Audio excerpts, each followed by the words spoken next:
So yeah, man, Trump is, he's dreaming of using El Salvadorian prisons.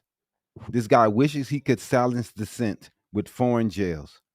This is terrifying, man. This is terrifying. They want to be able to put you in the El Salvadorian prison because you don't believe with their administration. Yep.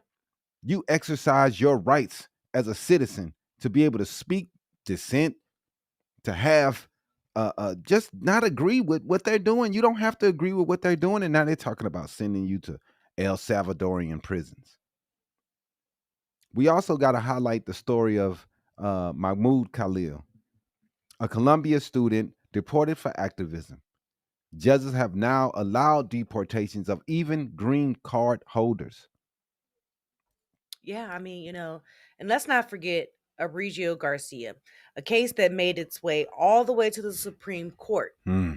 The judge ordered his return, but the administration has stalled returning him.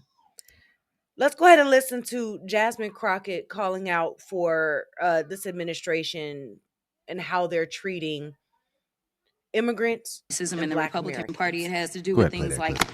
deleting the history of Jackie Robinson, deleting the history of Harriet Tubman, or deciding that the Tuskegee Airmen should be deleted, or maybe just defunding the African American Museum. The list kind of goes on and on and on, but I am not here to talk about why they are racist. I am here to talk about some other things as it relates to immigration. So let's get to that.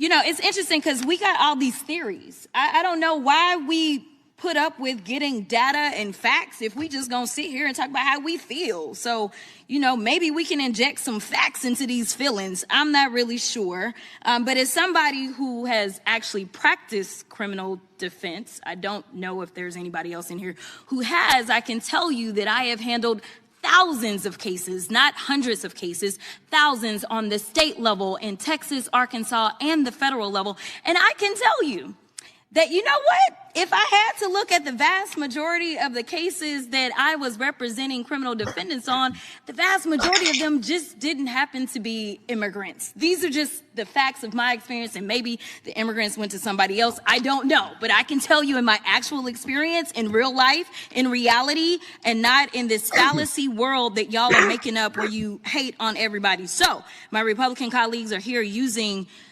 today to continue pushing this false narrative of sanctuary cities harboring criminals. Yet right here in D.C., we have a 34-count felon being harbored in the White House. The hypocrisy coming from your side of the aisle over concerns regarding lawlessness is outrageous.